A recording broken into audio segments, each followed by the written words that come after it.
ஈரோடு கிழக்கு சட்டமன்ற தொகுதியினுடைய சட்டமன்ற உறுப்பினராக இருந்தவர் EVKS இளங்கோவன். இவர் கடந்த டிசம்பர் மாதம் உடல்நலக் குறைவால் சென்னையில் மருத்துவமனையில் உயிரிழந்தார்.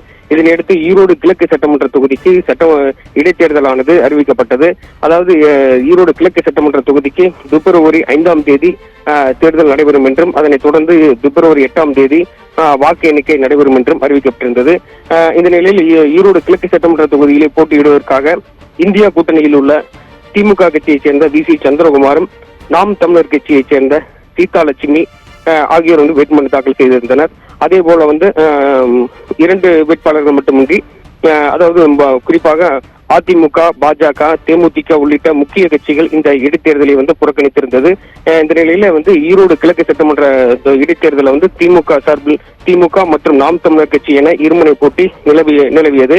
அது மட்டுமின்றி ஈரோடு கிழக்கு சட்டமன்ற தொகுதியில போட்டியிடுவதற்காக சுயேட்சை வேட்பாளர்கள் மொத்தம் 46 பேர் இந்த ஈரோடு கிழக்கு சட்டமன்ற தொகுதியில் போட்டியிட்டு இருந்தனர்.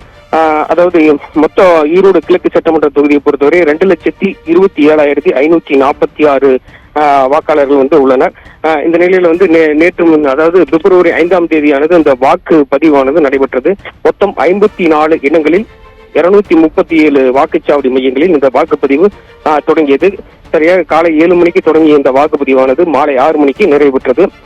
இதனைத் தொடர்ந்து ஈரோடு கிழக்கு சட்டமன்ற தொகுதிக்குட்பட்ட அனைத்து வாக்குச்சாவடிகளிலும் அனைத்து 6 மணிக்கு வாக்குப்பதிவு முடிந்த பின்னர் அதாவது பலத்த போலீஸ் பாதுகாப்புடன் வாக்கு எண்ணப்படும் மையமான சித்தோட்டில் உள்ள IRTT அதாவது அரசு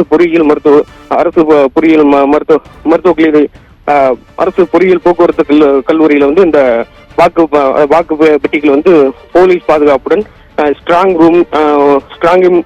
ரூமில் வைத்து பூட்டப்பட்டது. அதாவது தேர்தல் பார்வையாளர் அஜய்குமார் குப்தா மற்றும் மாவட்ட தேர்தல் அலுவலர் ராஜகோபால் சுன்கரா மற்றும் வேட்பாளர்களின் முகவர்கள் முன்னிலையில சீல் வைக்கப்பட்டு இந்த ஸ்ட்ராங் ரூமில் வைக்கப்பட்டுள்ளது. இதனைத் தொடர்ந்து வாக்கு எண்ணிக்கை நாளை தொடங்கப்பட உள்ளது. இந்த வாக்கு எண்ணிக்கை காலை சரியாக 8 மணிக்கு இந்த வாக்கு எண்ணிக்கையானது தொடங்கப்பட உள்ளது. இதற்கான முன்னேற்பாடுகள் செய்யப்பட்டு வருகிறது. அதாவது இந்த மொத்தம் ஈரோடு கிழக்கு சட்டமன்ற தொகுதியில் இடைத்தேர்தலை பொறுத்த வரைக்கும் மொத்தம் 67.97% வாக்குப்பதிவு நடைபெற்றுள்ளது. அதாவது கடந்த 2023ஆம் ஆண்டு நடைபெற்ற இடைத்தேர்தலில் 74.79% வாக்கு பதிவாகி இருந்தது. தற்போது 5% குறைந்து தற்போது 67.97% மட்டுமே வாக்குகள் பதிவாகி இருக்கிறது. இந்த நிலையில நாளை காலை இந்த வாக்கு எண்ணிக்கையானது நடைபெற உள்ளது.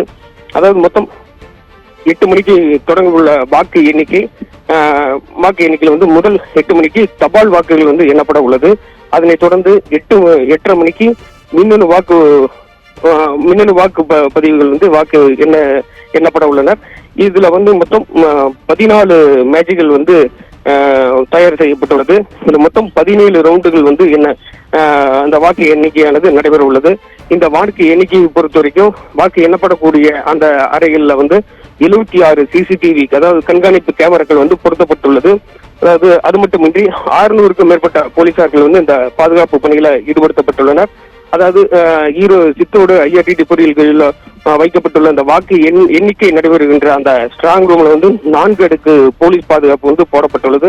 அதாவது மத்திய தொழில் பாதுகாப்பு படை போலீசாரும், அது 2வதாக தமிழ்நாடு பட்டாலியன் போலீசாரும், 3வதாக ஆயுதப்படை போலீசார் மற்றும் காவல்துறையினர் என மொத்தம் 24 மணி நேரமும் 400க்கும் மேற்பட்ட போலீசார்கள் இந்த 4 அடுக்கு பாதுகாப்பு பணிகளை ஈடுபடுத்தப்பட்டு வருகின்றனர். அது மட்டுமின்றி வாக்கு எண்ணப்பட உள்ள அந்த வளாகத்திற்குள் ஏதேனும் தீ விபத்துகள் ஏற்படாத வண்ணம் பாதுகாக்கின்ற வகையில் தொடர்ந்து தீயணைப்பு துறையினர் தீயணைப்பு வாகனங்களை கொண்டு பாதுகாப்பு பணிகளை ஈடுபடுத்தப்பட்டு வருகின்றனர் என்பது குறிப்பிடத்தக்கது. இந்த நிலையில் அதாவது வாக்கு எண்ணிக்கை நாளை நடைபெற உள்ள இந்த நிலையில வாக்கு எண்ணுவதற்கான அனைத்து ஏற்பாடுகள் தற்போது செய்யப்பட்டுள்ளதாக மாவட்ட தேர்தல் நடத்தும் அலுவலரும் மற்றும் தேர்தல் அதிகாரியும் தகவல் தெரிவித்துள்ளனர். சார்,